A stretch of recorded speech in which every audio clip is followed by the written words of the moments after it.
10টা সন্তান রক্ত মাখা জামা নিয়ে ইয়াকুব নবীর সামনে দাঁড়ায় বলতেছে, বাবা বহু চেষ্টা করলাম, ইউসুফকে আমরা বাঘের হাত থেকে বাঁচাবার পারলাম না। তবে ইউসুফকে না বাঁচাইলে কি হবে বাবা, এই জামা আমরা রক্ষা করছি। আচ্ছা বলেন তো কথাটা কেমন লাগলো, যে বহু চেষ্টা করলাম, ইউসুফকে বাঘের হাত থেকে আমরা বাঁচাবার পারলাম না, কিন্তু আমরা জামা বাঁচাছি। ইয়াকুব নবী বুঝলেন যে এটা একটা ষড়যন্ত্র চলতেছে। জামা হাতের মধ্যে নিয়ে ঘরের মধ্যে গেলেন, হাতের মধ্যে নিয়ে ঘরের মধ্যে গিয়ে আল্লাহ, আমার 10টা সন্তান ইউসুফকে নিয়ে ষড়যন্ত্র করতেছে, আল্লাহ আমি বাবা হইয়া দোয়া করতেছি, আমার সন্তান যেখানে থাক তুমি হেফাজত করো। সুবহানাল্লাহ কর না খেন, কে দোয়া করছে? বাপ ছেলের জন্য। এটা কিন্তু দয়াল বাবা না। বইয়ের বুদ্ধি শুনে মারে কষ্ট দাও, বইয়ের বুদ্ধি শুনে বাবাকে দেখতে পাও না, এমন সন্তান আজকে সতর্ক হয়ে যাও। দেখো বাবা সন্তানকে কেমন ভালোবাসে। নির্জনে গিয়ে আল্লাহর কাছে বলতেছে, আল্লাহ আমার ইউসুফকে তুমি হেফাজত করো। বাবার দোয়া আল্লাহ কবুল করেছে। কূপের মধ্য থেকে ইউসুফকে বণিকেরা তুলেছে। পানি পান করতে গিয়ে দেখে চাঁদের মতো সুন্দর ফুটফুটে সন্তান, হাত পাও বাঁধা। তোলার পরে সবাই বলতেছে, আমি নিব আমি নিব আমি নিব, সবাই নিবার চায়। সুবহানাল্লাহ কন্যাকে সবাই ইউসুফকে নেওয়ার জন্য যখন জিকির করতেছে, বণিকের সর্দার বলতেছে, তাহলে টুকরা টুকরা করে নেওয়া হোক। বলে টুকরা টুকরা করে নিয়ে কি হবে? তাহলে একে বাজারে বিক্রি করে যে টাকা হবে আমরা সবাই টাকা ভাগ করে নিব। আজিজ মিশরের বিবি জুলাইখার কাছে 1 লক্ষ স্বর্ণ মুদ্রা দিয়ে বিক্রি করা হলো।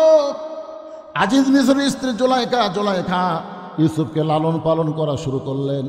কোরআনে প্রথম বলা হয়েছে ওয়ালাদুন, সন্তান হিসাবেই তাকে লালন পালন করতেছে। কারণ বহুদিন বিয়ে হয়েছে, জুলাইখার পেট থেকে কোনো সন্তান হয় না। মেয়েরা কিন্তু সব কিছু পাইলেও একটা না পাইলে যা খুশি, সেটা হলো সন্তান। মেয়েদেরকে আপনি সব দিলেন কিন্তু একটা সন্তান হয় না। ওই মাটা সবচেয়ে বড় কষ্টে ধরে, কোন কথা ঠিক কি না? মা মাতৃত্বে খুশি। ইউসুফ যখন বড় হয়ে গেল, পুরুষ মানুষ যখন বড় হয়, আল্লাহ তখন তার কিছু জিনিস প্রকাশ করে দেয়। এগুলো জিনিস দেখলেই বোঝা যাবে লোকটা পুরুষ মানুষ। সুবহানাল্লাহ কন্যা কেন? প্রথম মোষ, দাড়ি। মরদ মানুষের চিহ্ন আছে না নাই? আমার এক সম্পর্কে বোন হয়, আমাকে বলে, ভাইজান আমার স্বামী শাকিব খানের মতন সুন্দর তো, কিন্তু রাস্তায় যখন স্বামী নিয়ে যায় তখন রাস্তার মেয়েরা খেলে আমার স্বামীর দিকে ফেল ফেল করে তাকা থাকে। আমি বউ, আমার সামনে আমার স্বামীর দিকে কোনো মেয়ে মানুষ তাকালে আমার খুবই খারাপ লাগে। আমার স্বামী আমি একলাই দেখবো, কোনো মেয়ে যেন না দেখে। কোনো দোয়া আছে? আমি বললাম একটা দোয়া আছে, তোমার স্বামীকে চাচা বানাও। যেই কইছি চাচা বানাও, কথার বুঝবার পারেনি।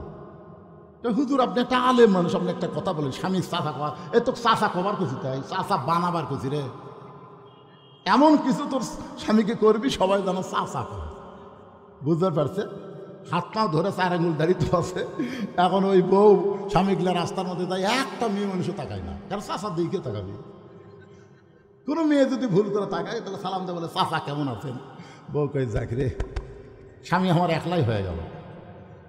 কি কোন মরদ মানুষের চিহ্ন নাই? কথা কোন আছে না নাই? আমারও ওয়াজ শোনার পরও এক স্বামী দাঁড়িয়ে রাখে না। আমাকে এক মেয়ে বলে, হুজুর এরকম তো আপনি যতই দাঁড়িয়ে ওয়াজ করেন আমারটা রাখতেছে না। আমি বলে, এখন তোমাকে ওয়াজ করা লাগবে। কি ওয়াজ? আমি শিখে দিলাম। স্বামী কেবল মার্কেট থেকে আইসে, স্বামীর হাত ধরে ড্রেসিং টেবিলের সামনে গেছে, যে বউ বলতেছে, দেখো তোমার চেহারা আমার চেহারা একই চেহারা, আমারও দাড়ি মোছ নেই, তোমারও দাড়ি মোছ নেই, দেখো দুই জনে কি একই লিখতে ফেরে। কিছুক্ষণ পরে বউ বলতেছে, আল্লাহ যদি আমাকে দাড়ি দিত, আল্লাহ যদি আমাকে মোজ দিত। স্বামী, মেয়ে মানুষের কোন দাড়ি হয়? তোর বউ, এই মরদ, পুরুষ মানুষ কোন দাড়ি কামানো হয়? তারপরে আর দাড়ি কামায়নি, কারণ মরদ হওয়া লাগবি তো, হওয়া লাগবে। কথা কর না কেন? এই কথা কর না কেন? কি হয়ে গেছে? কি হচ্ছে?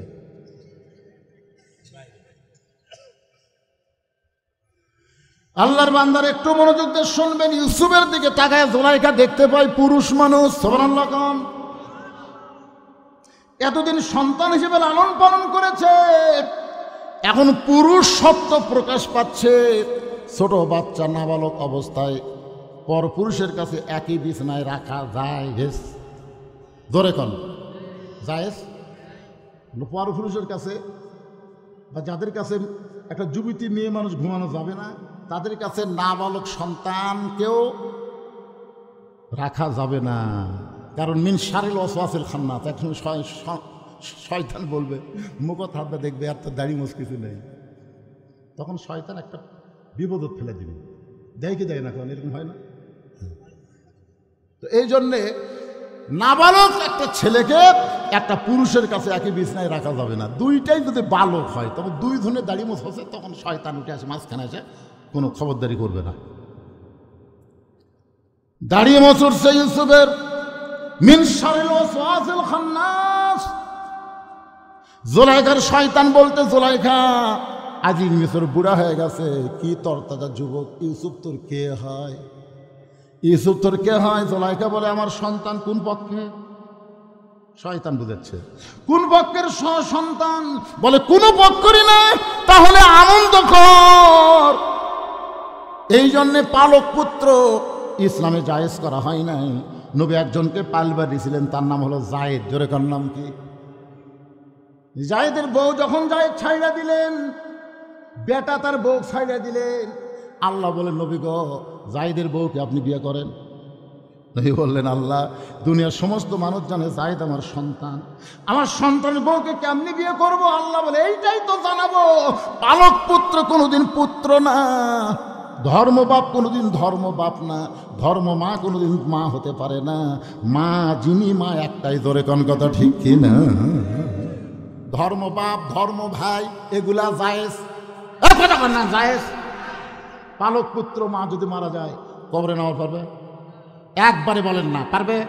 আরো জোরে বলেন, পারবে? এটা আমার ধর্মের ভাই, ধর্মের ভাই সুযোগ পাইলে হাত বাড়বে। এগুলো একটাও জায়েজ না। আমাদের মধ্যে এগুলো বানায় ধর্মের বাপ।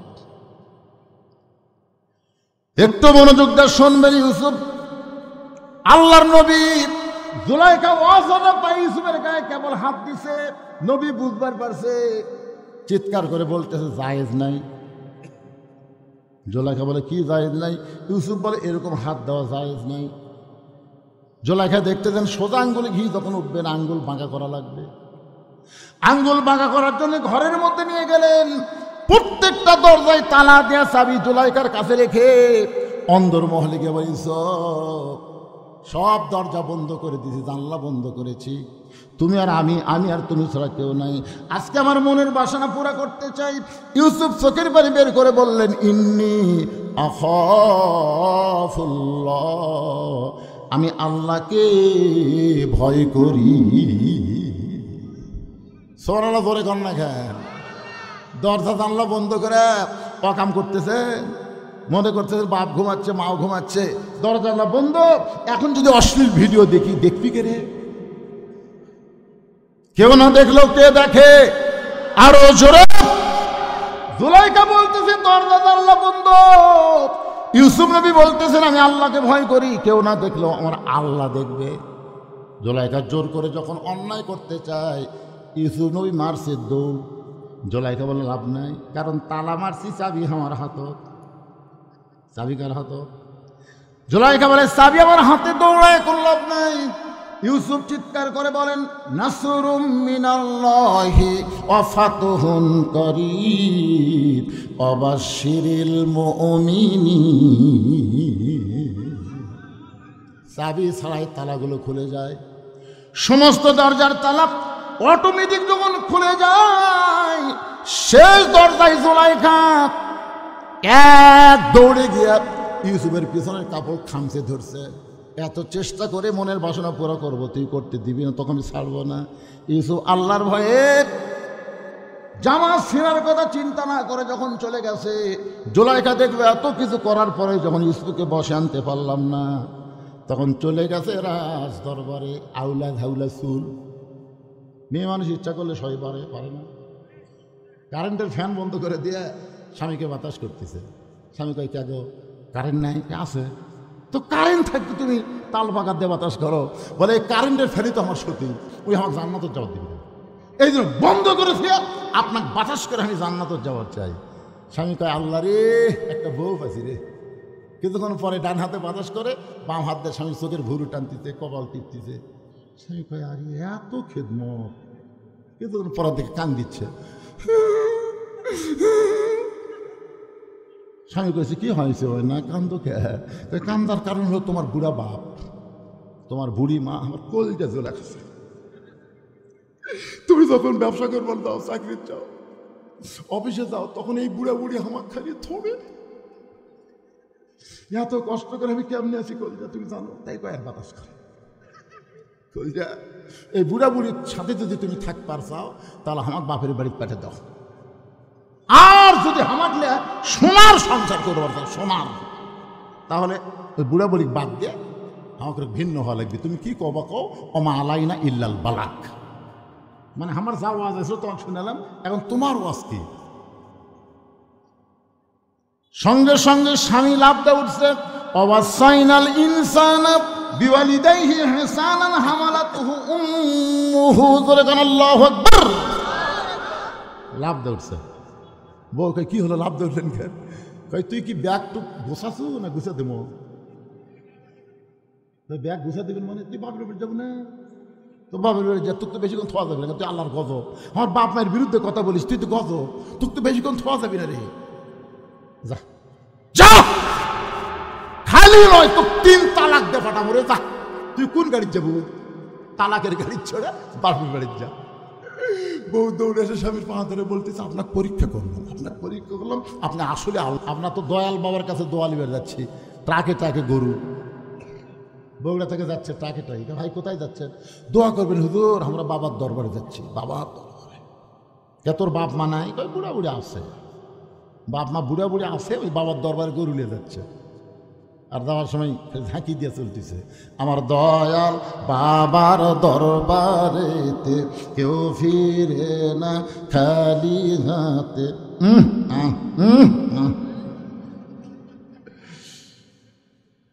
আপনারা বলেন তো, নিজের বাপ মাকে বুড়া বুড়ি কয়া বাবার দরবারে গরু লিয়া যায়, এরা কি আসলেই ভালো না যাওরা? কথা বলেন। তোমার কড্ডি বাপ লাগে রে? তোমার কত বাবার দরকার? আল্লাহ কোরআনে বলেছেন, ওয়াকাযা রাব্বুকা আল্লা তা'বুদু ইল্লা ইয়াহু ওয়া বিল ওয়ালিদাইনি ইহসানান। রে দুনিয়ার সন্তানেরা শোনো, আল্লাহর ইবাদতের পরেই তোমাদের 2 নম্বর দায়িত্ব হলো তোমাদের বাপ মার প্রতি ইহসান করো, দয়া করো, ভক্তি করো। তোমাদের বাবা যদি মূর্খ হয় আর 1000 আলেম যদি তোমার পক্ষে দোয়া করে, আর তোমার বাবা যদি তোমার বিপক্ষে দোয়া করে, ওই আলেমদের দোয়া কবুল হওয়ার আগে তোমার বাবার দোয়া আল্লাহর দরবারে কবুল হবে। তাই বাপ মার মনে কষ্ট দিও না। বাপ মার মনে কষ্ট দিয়ে নামাজ হবে না, রোজা হবে না, হজ হবে না, যাকাত হবে না, কোন ইবাদত আল্লাহর দরবারে কবুল হবে না। সন্তানের ব্যবহারের কারণে বাপ মা যদি শব্দ উচ্চারণ করে, সঙ্গে সঙ্গে তার সব ইবাদত মাটি হয়ে যাবে। সাহাবেরা বলে, রাসূলুল্লাহ বহু চেষ্টা করলাম, আলকামার জবানে কলেমা উচ্চারণ হয় না, বহু চেষ্টা করলাম গো নবী, এরপরও আলকামা সব কইল কিন্তু কলমা উচ্চারণ করে না। রাসূল বলেন, কোন ব্যক্তি সারা জীবন যদি পাপ করে আর মৃত্যুর সময় যদি কলেমা উচ্চারণ করতে করতে মারা যায়, শুধু কলেমা জারি থাকার কারণে আল্লাহ তার জীবনের সব গুনাহ মাফ করে দেয়। আর কোন ব্যক্তি যদি সারা জীবন নামাজ রোজা সব ইবাদত করেছে কিন্তু মরার সময় জবানে কলমা উচ্চারণ হলো না, তোমরা বুঝা নিও তার একটা ইবাদত আল্লাহ কবুল করেনি। নবী নিজে গেলেন, আলকামার মাথাটা নবী নিজের উরাতের উপরে নিলেন। আলকামা হচ্ছে বদরি সাহাবী, জোরে কান সুবহানাল্লাহ, বদরি সাহাবী। ইয়ার কি বলতেছে? নবী আমার কপালে চুম্বন দিয়ে বললেন, আলকামা বলো লা ইলাহা ইল্লাল্লাহ, লা ইলাহা ইল্লাল্লাহ। বললেন, সাহাবীরা রে তোমরা জিকির করো। আলকামার সামনে কোনো শব্দ বলা যাবে না, শুধু একটাই শব্দ হবে, লা ইলাহা ইল্লাল্লাহ। নবী কপালে চুমা দেয়, আলকামার ঠোঁটে চুমা দেয়, আর বলো লা ইলাহা ইল্লাল্লাহ। আলকামা আবল তাবল কথা কয় কিন্তু কলেমা উচ্চারণ করে না। নবী ডাকতে বলেন, আলকামার বাড়িতে যাও, কেউ আছে খবর দাও, যদি থাকে আমার দরবারে নিয়ে আসো। সাহাবীরা আলকামার বাড়ি পর্যন্ত গেলেন, খবর পাইলেন তার একটা বৃদ্ধা মা এখনো দুনিয়ায়। ডাকতে বললেন, মাগো, আপনার আলকামার কোনো ব্যবহারে কি আপনি কষ্ট পাইছেন? আলকামার জন্য কি আপনি কোনো গড় দোয়া করেছেন? মা বলতেছে, বইয়ের বুদ্ধি শুনে আলকামা একদিন আমাকে ধাক্কা মারছে। বইয়ের কথা বিশ্বাস করে মাকে বিশ্বাস করেনি, আমারে ধাক্কা মারছে, আমি পড়ে গিয়ে বলছি তোর শাস্তি আল্লাহ দিবে। সাহাবীরা বলতেছে, চলেন নবীর কাছে। আলকামার মাকে নবীর দরবার আনা হলো। নবী বললেন, মা, আলকামাকে মাফ করে দাও। মা বলতেছে, এত কষ্ট দিছে বইয়ের কথা শুনে, আমি আলকামাকে মাফ করবো না।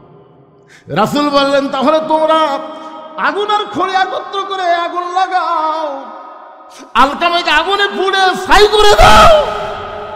যে আলকামার মুখে সব কথা উচ্চারণ হয়, কলেমা উচ্চারণ হয় না, সে মরে গেলে তো জাহান্নামী হবে। খামাকা দুনিয়াতে তাকে দাফন করে কি হবে? পুড়ে ফেলো। আগুন আর কাঠ একত্র করে যখন আগুন জ্বালাবে, আলকামার মা চিল্লায় বলে, আমার সন্তান, আমার সন্তান দুনিয়াতে আগুনে পুড়াবে, আমি সহ্য করব না, আমি আমার সন্তানকে মাফ করে দিলাম।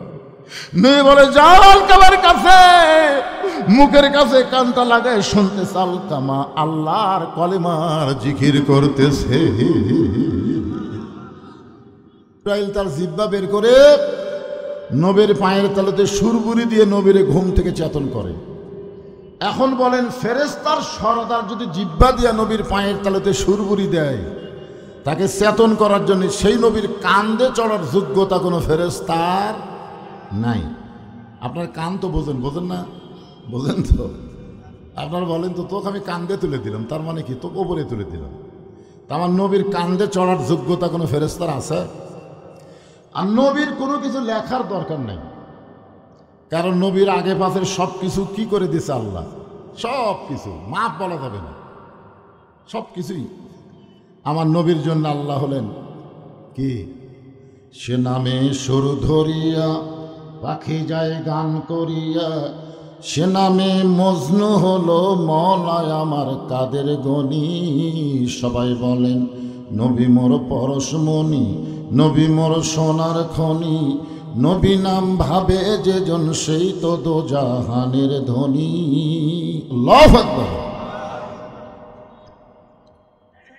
জিবরাইল বললেন, ইয়া রাসূলুল্লাহ, এই মাইকালা ভাই কোথায় গেল? এটা একটু মুখের নিচে পড়ে গেছে, বুঝলেন, ছোট হয়ে কথা বলা লাগতেছে, একটু তুলে দিন।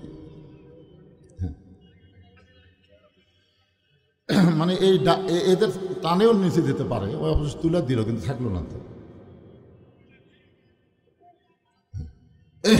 নায়িকালা ভাই আসলে একটু একটু পেঁয়াজ দিয়ে একটু তুলে দেওয়া, তুমি পারবা না তো, তুমি একদিন হবে না, শেষে আরও নিচে যাবে। এই নিয়ম আছে, নিয়ম আছে, অজগুলো একজন হাত দিলে কাম হবে।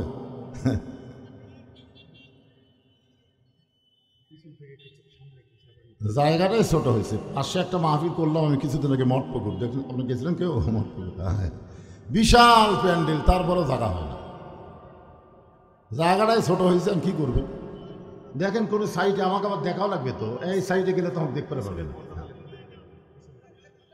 দেখা যাক কী করে, এরা কী করে দেখা যাবে না। এই সাইডে যারা দাঁড়ায় আছে আপনারা বসেন, বসেন, সবাই বসেন, আল্লাহর রাস্তে বসেন।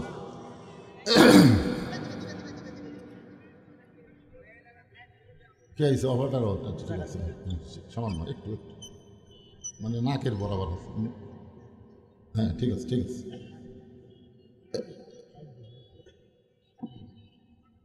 আমার তো ডেবেই গেল রে, কি হল? সবাই একটু জিকির করেন, লা ইলাহা ইল্লাল্লাহ, লা ইলাহা। আল্লাহর জিকির করতে শরম নাই, লা ইলাহা ইল্লাল্লাহ, লা ইলাহা। কারো সামনে কি একটু সামান্য ফাঁকা আছে? ফাঁকা তো দেখা যায় না, শীতের দিন চাপলে অসুবিধা নেই। হ্যাঁ, এক ভাই শরীরের উষুম হয়ে জন্যে একটু জমে বসেন আর জিকির করেন, লা ইলাহা ইল্লাল্লাহ, লা ইলাহা। চাঁদ সূরজ আর গ্রহ তারা আল্লাহ নামের পাগল পারা। চাঁদ সূরজ আর গ্রহ তারা আল্লাহ নামের পাগল পারা। আমার আল্লাহ নামের এতই দয়া, আল্লাহ নামের এতই মায়া, লুকিয়ে রাখছেন হে আল্লাহ জোরে লা ইলাহা ইল্লাল্লাহ। লা ইলাহা ইল্লাল্লাহ মুহাম্মাদুর রাসূলুল্লাহ সাল্লাল্লাহু আলাইহি ওয়াসাল্লাম। না হইচই করা যাবে না, তো ইশারা দিয়ে কাম করা যাবে। আপনারা যদি মাহফিলের পক্ষের মানুষ হন তাহলে হইচই করা যাবে না, এটা হাট বাজার না, এটা হাট বাজার। এখানে অসংখ্য ফেরেশতাকে আল্লাহ আজকে প্রেরণ করেছেন শুধুমাত্র আপনাদেরকে পরিদর্শন করার জন্য। আল ইনসান আশরাফুল মখলুকাত, মখলুকাতের ভিতরে মানুষ হলো সবচাইতে ভদ্র জাত। ভদ্র মানুষ চিল্লাচিল্লি করে? হ্যাঁ, ইশারা দিয়ে কাম করবেন, ইশারা দিয়ে।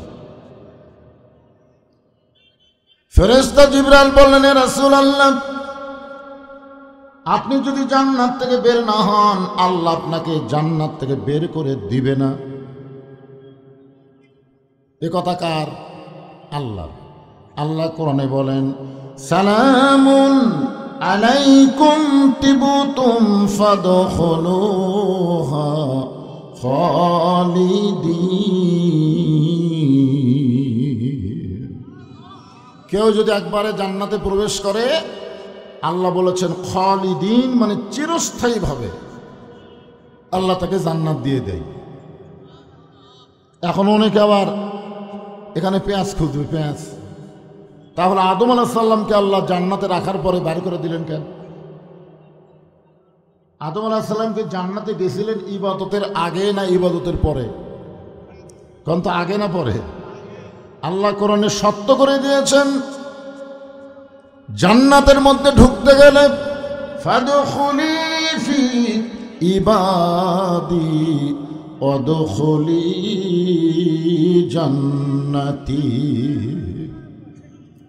যে আল্লাহর দাসত্বে নিজকে আবদ্ধ করে নিল, আল্লাহর বান্দা হলো, গোলাম হলো, ও যেন জান্নাতের মধ্যেই প্রবেশ করলো। বলেন সুবহানাল্লাহ। তাহলে জান্নাতে ইবাদত করার আগে আল্লাহ তাআলা আদমকে রাখছিলেন, ইবাদতের আগে। জান্নাতে রাখার পরে আল্লাহ একটা ইবাদত দিলেন। আহারে, এখন আবার কি? আজকে ওয়াজে হবে ইন্নাল্লাহ মাস হবে। ধৈর্যশীলদের সঙ্গে কে থাকে? আমি তো আয়াতে কারিমা তেলাওয়াত করছি, আপনারা তো শোনেননি ঠিক মতো। হ্যাঁ, একটু ধৈর্য ধরেন, আমার ধৈর্য ধরারও সাইজ আছে। সন্তান পানিতে পড়ে পানি খেয়ে ডুবে যাচ্ছে, ওই সময় কেউ যদি বলে ইন্নাল্লাহ মাস সাবিরিন, ধৈর্যশীলদের সঙ্গে আল্লাহ আছে, থাকবে না। এখন ধৈর্য ধরার একটা লিমিট আছে, নিয়ম আছে। আমি নিয়মও বলবো ইনশাল্লাহ, অসুবিধা নেই। একটু পরিবেশ দেন, সুন্দর পরিবেশ। রজব মাস, আজকে হলো লাইলাতুল মিরাজের রাত। জোরে কান সুবহানাল্লাহ। আপনাদের এত ভালো ভাগ্য যে মাহফিলটা হলো মেরাজের রজনীতে। সুবহানাল্লাহ। এই জন্য একটু মনোযোগ দিয়ে কথাগুলো খেয়াল করে শুনতে হবে। তাহলে জান্নাতে আল্লাহ আদমকে রাখছিলেন ইবাদত করার আগে। এটা কি আল্লাহ রাখার জন্য রাখছিলেন না বার করার জন্যে? আল্লাহ কিন্তু কঠিন খেলোয়াড়। এই ওবায়দুল কাদের মতো মাজা ভাঙ্গা না যে খালি কয় খেলা হবে খেলা হবে, অথচ প্লেয়ার নাই। মানুষ তৈরি করার আগে আল্লাহ বলেছিলেন, وَإِذْ قَالَ رَبُّكَ لِلْمَلَائِكَةِ إِنِّي جَاعِلٌ فِي الْأَرْضِ خَلِيفَةً। ফেরেশতাদের বলেছিলেন আমি দুনিয়াতে খলিফা পাঠাবো। তোর কারণ কি পাঠাবো? খলিফা, প্রতিনিধি পাঠাবো। এ কথা আগেই বলেছিলেন। এরপরে আল্লাহ তাআলা তৈরি করে জান্নাতে রাখলেন, জান্নাতের ভিতর আল্লাহ একটা ইবাদত দিয়েছিলেন, ইবাদত। সেই ইবাদতটা কি জানেন? ওয়ালা তাকরাবা হাযিস শাজারাতা ফাতাকুনা মিনাজ জালিমিন। তোমাদের ইবাদত হলো এই গাছের কাছে যাও না, ওই গাছের কাছে গেলে তোমরা জালেম হবে। মারাত্মক কথা, জালেম। কোন ইবাদত নাই, একটাই মাত্র ইবাদত। হাজার হাজার গাছ আছে, লক্ষ লক্ষ গাছ আছে, প্রত্যেক গাছের ফল খাও, খালি একটা গাছের কাছে যাইও না। এগুলো ইবাদত আমাকে দিলে করা সহজ, জোরে কোন ঠিক কিনে? এত হাজার হাজার গাছ আছে, খালি ফল ধরে আছে, সেইটা বাদ দেয়, ওটা কেন যাব? কিন্তু এরপরেও মনের মধ্যে কিউরিসিটি, ওর মধ্যে কি আছে? কারণ নিষেধ করলেই তার প্রতি আকর্ষণ বাড়ে মানুষের, জোরে কোন কথা ঠিক কেন? নিষেধ করলেই দেখবেন এর প্রতি একটা আলাদা আকর্ষণ হয়। যাই হোক, গাছের ফল খাইছে, জান্নাত থেকে বের করে দিছে। বের করে দেওয়ার পিছনে আল্লাহ বললেন, আমি জান্নাতের মধ্যে পেশাব পায়খানা তৈরি করিনি, ওই ফল খাওয়ার সাথে সাথে তোমাদের পেশাব হবে, পায়খানা হবে। এখন পেশাব পায়খানা কোথায় করবা? জান্নাতের মধ্যে তো পেশাব পায়খানা নাই। তো তোমাদেরকে পেশাব পায়খানা করার জন্যে আমি দুনিয়াতে পাঠাচ্ছি। এখান থেকে আপনারা খেয়াল করবেন, দুনিয়া থাকার জায়গা না, এটা হলো পেশাব পায়খানা করার জায়গা। কথা না? এখন পেশাব পায়খানা করতে এসে যদি কেউ কয় যেমন আরে আপনি পায়খানার মধ্যে ঢুকে বাড়াবার চান না থাকবার চান? কথা কম না গে, থাকবার চান? আজকে সারাদিন আমি এখানে থাকবো, কেউ থাকবে না ভাই, কাজ হয়ে গেলি আউট। তো দুনিয়াটা হলো পেশাব পায়খানা করার জায়গা, এখানে থাকার জায়গা না। কিন্তু কতকগুলো বোকা এখানে এসে থাকতে চায়, যাওয়ার কথা ভুলে যায়। এই দেখেন, ওই একটা টার্গেট লাইন মার, ওই ছেলে। আচ্ছা, এত মানুষ থাকতে বক্তার দিকে টার্গেট করতে দেখেন।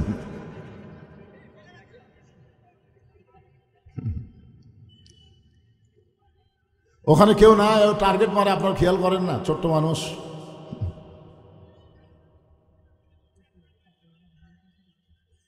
ফেরেশতা জিবরাইল বলেন, রাসূলুল্লাহ, আপনি যদি জান্নাত থেকে আজকে বের না হন, আল্লাহ আপনাকে জান্নাত থেকে বের করে দেবে না। এই বছরটা হলো আপনার কষ্টের বছর। জোরে কোন কি বছর? যে বছর রাসূল মেরাজ করেছিলেন, ওই বছরটা নবীর জীবনের সবচাইতে কষ্টের বছর। 1 নম্বর কষ্ট হলো চাচা আবু তালেব মারা গেছেন। আজকের বিজ্ঞাপনে একজন সহসভাপতির নাম হলো আবু তালেব। কি নাম? আচ্ছা, আবু তালেব কি মুসলমান না কাফের? কথা কয় না। মুসলমান না, নবীর চাচার কথা বলতেছি। নবীর চাচা কি মুসলমান না কাফের? তাহলে আবু তালেব মানুষ নাম রাখে, অথচ আবু লাহাব কেন রাখে না?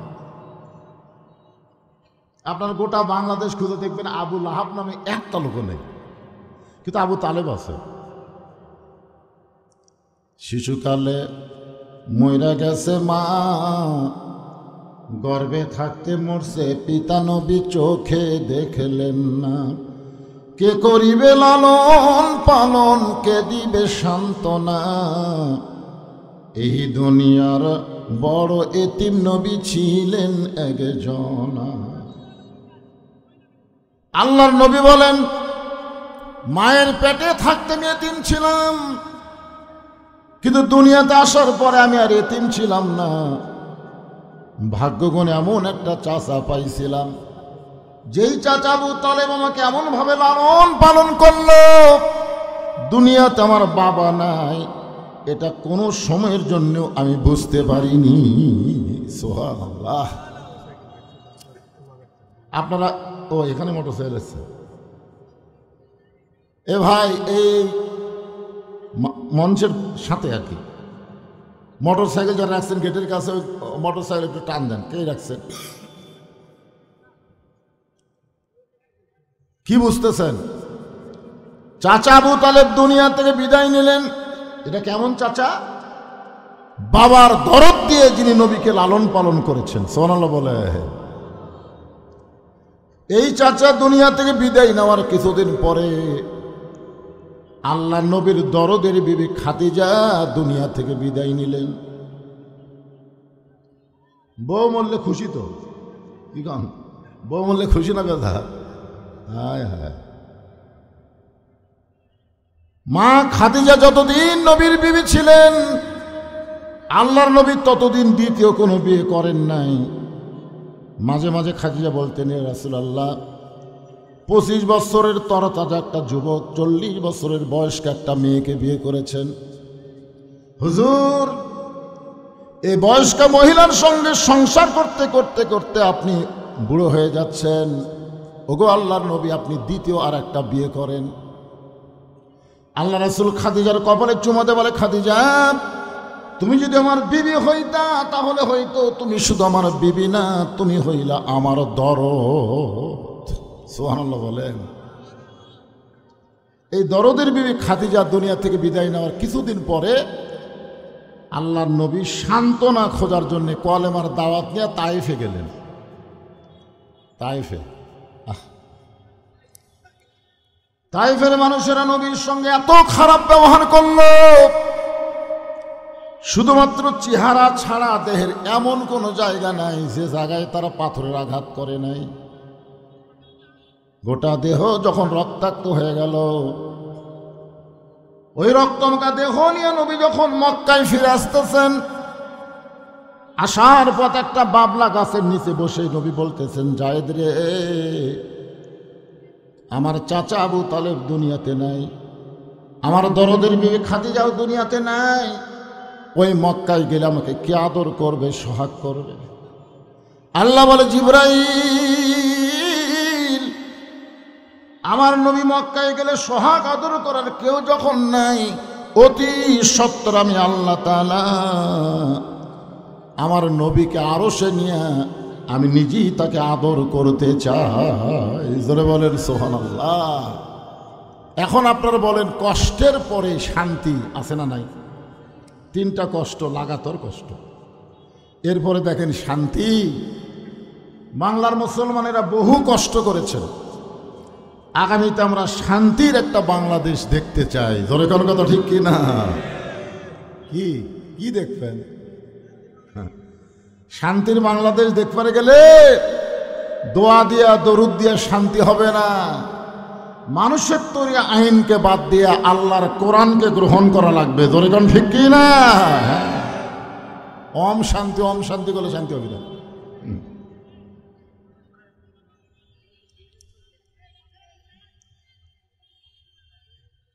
আরশ থেকে আল্লাহ তাআলা আমার নবীকে আবার দুনিয়াতে প্রেরণ করছেন। সেই ঘটনা বলতে গিয়ে আমি জান্নাতের কথা বলতেছি। নবী জীবনে 3বার রাগ করছেন। কয়বার? আসলে নবী তো রাগের নবী না। আমাদের নবীকে রাগের নবী? আমাদের নবী সম্পর্কে আল্লাহ বলেন, ওয়ামা আরসালনাকা ইল্লা রাহমাতাল লিল আলামিন। আপনাকে প্রেরণ করা হয়েছে গোটা বিশ্ববাসীর জন্য রহমত স্বরূপ। বলেন সুবহানাল্লাহ। সেই নবী 3বার রাগ করছে। কয়বার? প্রথম রাগ করছে যখন আল্লাহ নবী বোরাকের পিঠে চড়তেছেন না। জিবরাইল বলেন, হুজুর এত সুন্দর বোরাক, এটাকে আপনার পছন্দ হয়নি? তো আল্লাহ রাসূল বলে, জিবরাইল তুমি না কইলা এই বোরাকের পিঠে চললে বোরাক আমাকে আল্লাহর আরশে নিয়ে যাবে? তো জিবরাইল বলে, হুজুর আপনি কি বিশ্বাস করেননি? বিশ্বাস করছি বলেই তো কাঁদতেছি। জিবরাইল কয়, বিশ্বাস করে কান্দার কারণ? ওগো আল্লাহর নবী, বিশ্বাস করার পর আপনি কেন কান্দেন? নবী বলেন, জিবরাইল তুমি যদি নবী হইতা তাহলে তুমিও চিন্তা করতা, কারণ তুমি ফেরেশতা, তুমি নবী না। নবী হলে চিন্তা আছে। বলে কি চিন্তা? বলে আমার গুনাহগার উম্মতের জন্য আল্লাহ তাআলা 30,000 বছরের একটা পুল সিরাত, যে পুল সিরাতের নিচে 7টা জাহান্নামের আগুন দাউ দাউ করে জ্বলতেছে। সে পুল সিরাত কিরকম জানেন? পদ্মা ব্রিজের মতন, চুলের চাইতেও চিকন হবে, খুরের চাইতেও ধার। কেমনে হবে পার আমার উম্মত গুনাহগার? এমন করে একটা বোরাক যদি আল্লাহ পুল সিরাতের কিনারায় আমার উম্মতের জন্য বাজেট করত, আমি নবী খুশি হইয়া বোরাকের পিঠে চড়তাম। সুবহানাল্লাহ, কি নবী, কি নেতা রে! এই জন্য তো আমরা দরুদে বললাম আল্লাহুম্মা সাল্লি আলা সাইয়্যিদিনা। খালি নবী না, আমাদের নবী হলেন আমাদের নেতা। আজকে বাংলাদেশে বহু মুসলমান নবীকে শুধু নবীর মধ্যে রাখতে চায়, নেতার মধ্যে নিয়ে আসতে চায় না। সাধারণ এক মানুষকে নেতা বানায়া তার পিছনে চ্যামচা হয়ে ঘুরঘুর করে ঘোরে। জোরে করে কথা ঠিক কিনা? আর মাঝে মধ্যে স্লোগান দেয় আমার নেতার চরিত্র ফুলের মতন পবিত্র, নামাজ পড়ে না এক ওয়াক্ত। এগুলার নেতা, এগুলার নেতা না, এরা লেতা লেতা। ওদের পুরানা কাপড় তখন হারকিন মুস্ত, তখন বলতো লেতা দিয়ে হারকিন মুস, লেতা। এই জন্য আমাদের নবী শুধু নবী না, নবীর পুরো দরুদ পড়ে, নবীর প্রতি সালাম করে মাহফিলের ভিতরে। কিন্তু নবীর সমাজ গড়ার কাজে অনেকের দ্বন্দ্ব মনে বাজে। নবীকে আর সমাজেতে সাজে? নবী থাকবে মসজিদের ভিতরে, নবী থাকবে মাদ্রাসার ভিতরে। আজকে বাংলাদেশের কিছু কিছু নেতার মাথা পাগল হয়ে গেছে, আমাদেরকে আলেমদেরকে ধর্মের নামে ব্যবসায়ী বলতেছে। বাজানগোদের মাথা নষ্ট হয়ে গেছে। জোরে কোন কথা ঠিক কিনা? আমার নবীকে ওরা পাগল কইছে, আমার নবীরে জাদুকর কইছে, আমার নবীরে গণক কইছে, আমার নবীরে কবি কইছে। এত কথা যদি নবীকে বলে থাকে তাহলে আলেমদেরকেও ওই জাতীয় মানুষেরাই বলবে। জোরে কোন কথা ঠিক কিনা? নবীর প্রতি দরুদ পড়ে, নবীরে সালাম করে, কিন্তু নবীকে নেতা হিসাবে মানবার চায় না। অন্য কাউরে নেতা মানবেন? আল্লাহ কোরআনে বলেন লাকাদ কানা লাকুম ফি রাসূলিল্লাহি উসওয়াতুন হাসানাহ। সফলতা যদি অর্জন করতে চাও তাহলে বিশ্ব নবীকে তোমাদের আদর্শের নেতা হিসাবে গ্রহণ করে নাও। এখন একটা স্লোগান দেওয়া লাগবে। আমি যে বলবো আমার নেতা তোমার নেতা, সকলেই বলবেন বিশ্ব নবী মোস্তফা। বলতে পারবেন না? আমার নেতা তোমার নেতা হলো না। আপনারা এত ছোট গলায় স্লোগান দিলেন কেন? আমাদের নবী কি ছোট নবী নাকি? কত বড় নবী কিছুক্ষণ পরেই বুঝবার পারবেন ভাইরা। ফেরেশতা জিবরাইল বলেন রাসূলুল্লাহ, আমার মনে হয় এই চাওয়া আল্লাহ আপনার কবুল করবে না। কোন নবীর জন্য আল্লাহ বোরাক বানাই নাই, শুধুমাত্র আপনার জন্য তৈরি করেছে। আর আপনি সেই বোরাকের জন্য গুনাহগার উম্মতের বাজেট চাচ্ছেন। আমার মনে হয় এটা বেশি হয়ে গেল। এটা কি হলো? সর্বপ্রথম নবী রাগ করে বললেন জিবরাইল, তোমার আল্লাহকে বলো ঠেকা আমার না, ঠেকা হলো তোমার আল্লাহ। এটা কি জাতা রাগ? আমার আল্লাহকে বলার কথা কয়নি, তোমার আল্লাহ। তোমার আল্লাহ বলো ঠেকা আমার না, ঠেকা হলো তোমার আল্লাহ। আমি কোনোদিনও আল্লাহর আরশে যাবার চাইনি, আমার ঠেকাও বলো। আমি কোনোদিনও যাবার চাইনি, আমি কোনোদিন মনের মধ্যেও কল্পনা করিনি, মোনাজাতেও করিনি। তো আল্লাহ বোরাক পাঠাইছে আমার নিয়ে যাওয়ার জন্যে, আমি যাব না। যতক্ষণ পর্যন্ত মানে গুনাহগার উম্মতের জন্য এমন করে একটা বোরাক যদি বাজেট না হয়, আমি নবী বোরাকের পিঠে চড়বই না। কিতাবের মধ্যে আছে তিনবার নবী বললেন চড়বই না, চড়বই না, চড়বই না। সঙ্গে সঙ্গে আল্লাহ ডাকতে বলে জিবরাইল, আমার দোস্তকে বলো আমি লা ইলাহা ইল্লাল্লাহ বসে আছি ওই মুহাম্মদ রাসূলের আশায়। আজকে যানবাহন ফেরত দিলে আমি আল্লাহ বড় কষ্ট পাই। রে জিবরাইল, আমি আল্লাহ আমার নবীকে যেমন ভালোবাসি, আমার নবী তার চাইতে তার উম্মতকে বেশি ভালোবাসে। কি দয়ার নবী আমরা পাইছি ভাই। এমন করে একটা বোরাক তার উম্মতের জন্য আমি আল্লাহ বাজেট করে দিলাম। এটা হলো নবীর জীবনের প্রথম রাগ। 2 নম্বর রাগ হলো জান্নাতের ভিতরে। সুবহানাল্লাহ।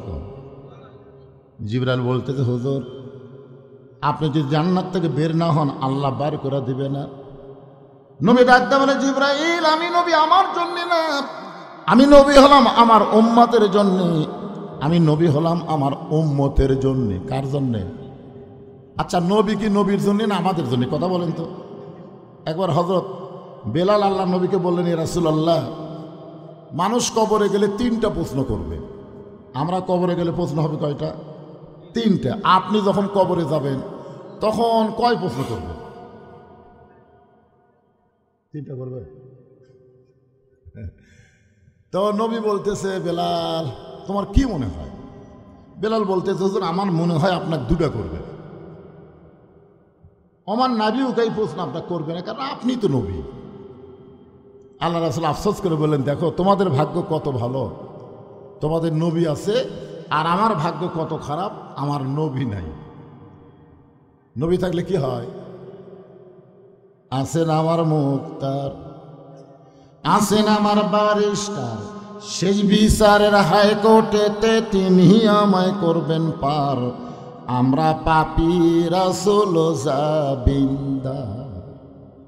আল্লাহ নবী বলেছেন, আমার উম্মতেরা শুধু ঈমান নিয়ে কবরে আসবে। তাদের আমল নামায় যদি কোনো আমল নাও থাকে, শুধুমাত্র ঈমানের খাতিরে আমি রাসূল তার পক্ষে ওকালতি করে, বারিস্টারি করে, তাকে সুপারিশ করে জান্নাতে পৌঁছায়া দিব। তাহলে আমাদের নবী শুধু আমাদের নবী না, আমাদের উকিল। ধরে কেন আমাদের কি?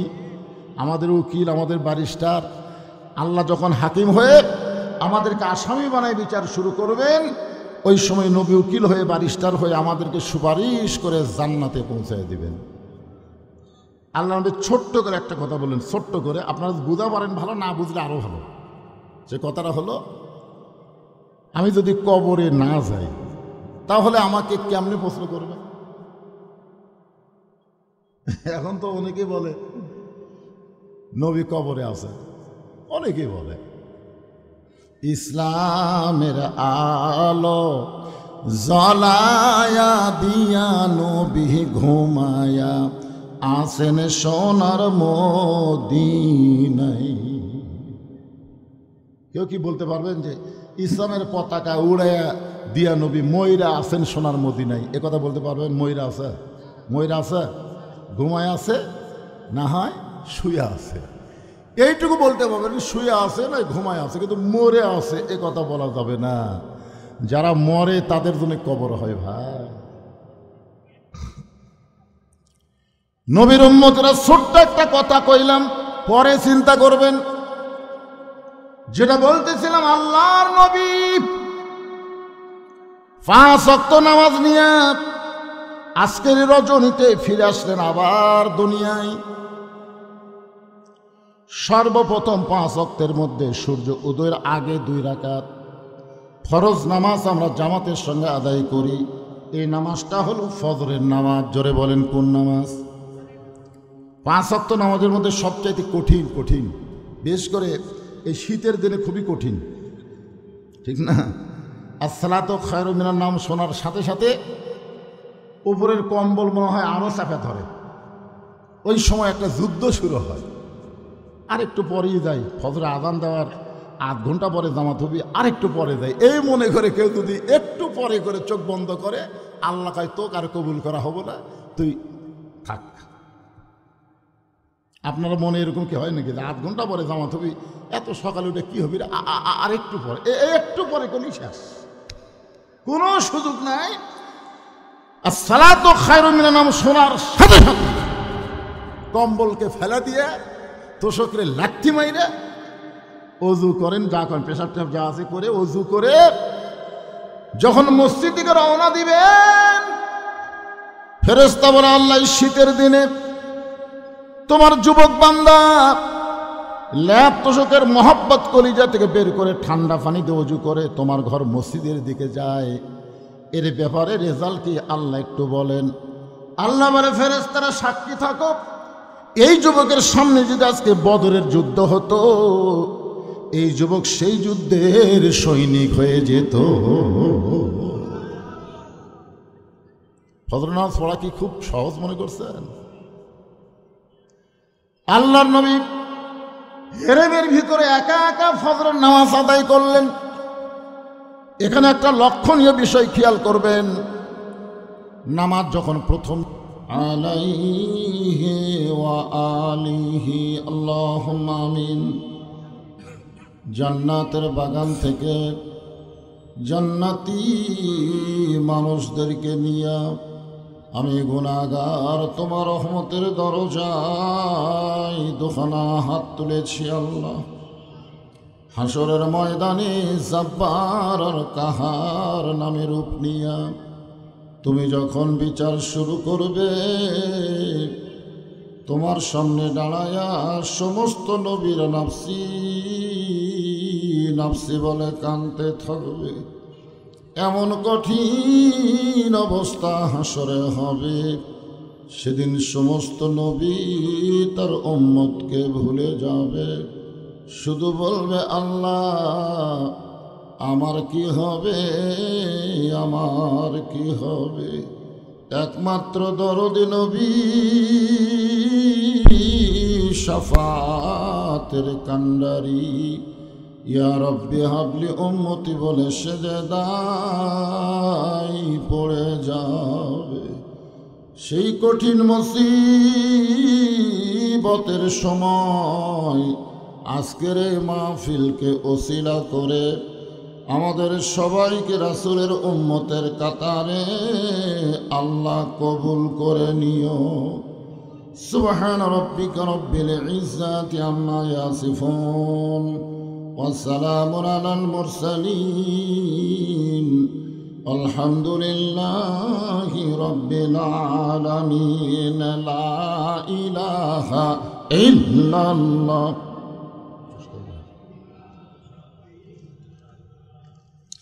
সকলে জবান খুলে মহব্বতে লা ইলাহা ইল্লাল্লাহ,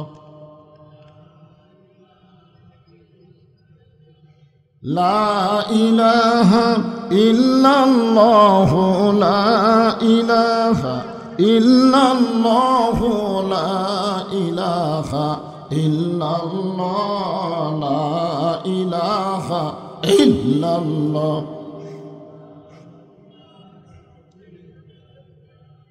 লা ইলাহা। যার দিলে আছে আমার আল্লাহর ভয়, যার মনে আছে আল্লাহর ভয়, আল্লাহ আল্লাহ সব সময়। আহারানিদেরা ভালো লাগে না এই দুনিয়া, ভালো লাগে না, ভালো লাগে শুধু আল্লাহ।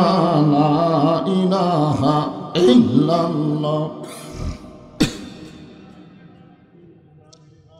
লা ইলাহা ইল্লাল্লাহ, লা ইলাহা ইল্লাল্লাহ, লা ইলাহা ইল্লাল্লাহ, লা ইলাহা ইল্লাল্লাহ। মরণের কালে বুঝিতে পারিবা, কবরে গেলে বুঝিতে পারিবা, এই কলেমার কত গুণ। লা ইলাহা ইল্লাল্লাহ বলরে মুমিনগণ, লা ইলাহা ইল্লাল্লাহ, লা ইলাহা, লা ইলাহা ইল্লাল্লাহ মুহাম্মাদুর রাসূলুল্লাহ। রাসূলের মহব্বতে জবান খুলে সকলে বলি সাল্লাল্লাহু আলাইহি ওয়াসাল্লাম। কেশরতা পশ্চিমপাড়া বাইতুত তাকওয়া জামি মসজিদ কমিটি কর্তৃক আয়োজিত আজকের এই সন্ধ্যার সময় ইসলামী জলসায় আল্লাহ তাআলা যিনাকে সম্মানিত সভাপতির আসনে কবুল করেছেন, আলহাজ মাওলানা তমিজউদ্দিন শেখ, সহসভাপতি আলহাজ মোহাম্মদ আবু তালেব শেখ।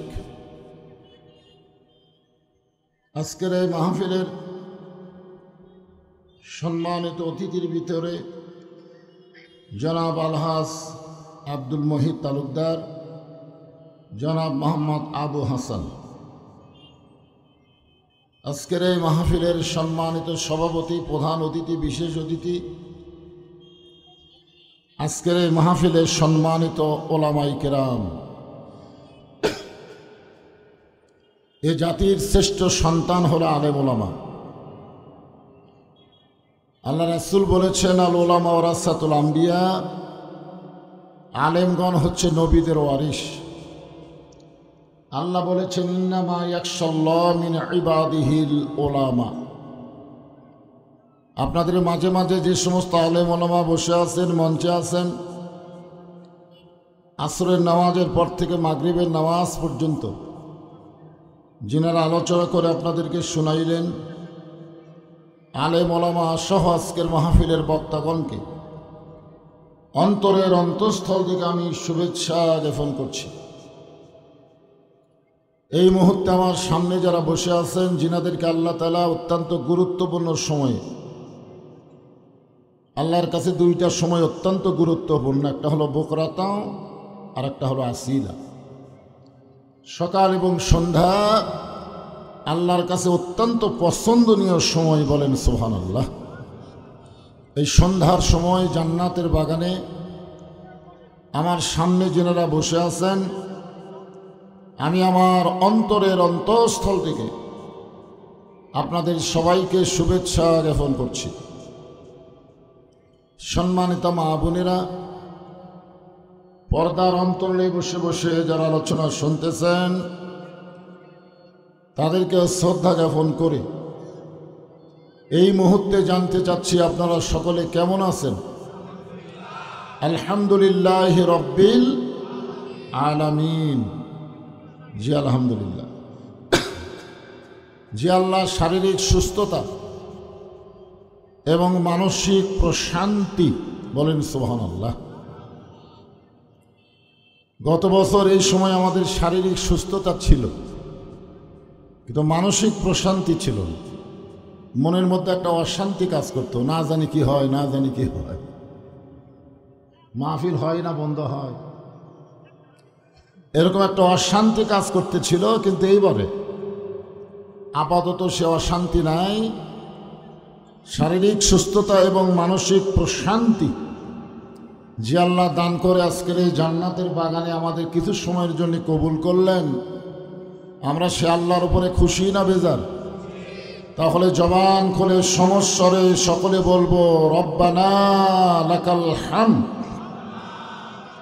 হামদান কাসীরান তাইয়িবান মুবারাকান ফীহি। আমরা আল্লাহর প্রশংসা করলাম, যে আল্লাহ দয়া করে রহম করে মুসলমানের ঘরে মুসলমান হিসাবে কবুল করে আজকের এই বেহেশতের টুকরার মধ্যে আমাদেরকে কবুল করেছেন।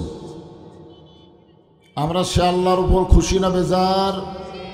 তাহলে জবান খুলে বলি আলহামদুলিল্লাহ। আল্লাহর প্রতি আমরা বেশি বেশি প্রশংসা করব। এই মাসটা হলো আরবিতে রজব মাস। জোরে বলেন কি মাস? এই মাসের চাঁদ ওঠার সাথে সাথে আল্লাহ রাসূল একটা দোয়া বেশি বেশি পড়তেন, আল্লাহুম্মা বারিক লানা ফি রজব ওয়া শাবান ওয়া বাল্লিগনা রমাদান। এই বাল্লিগনা রমাদান শব্দের অর্থ হলো, আল্লাহ রাসূল বলতেন যে রমজান পর্যন্ত আমার হায়াতকে প্রলম্বিত করে দাও, লম্বা করে দাও।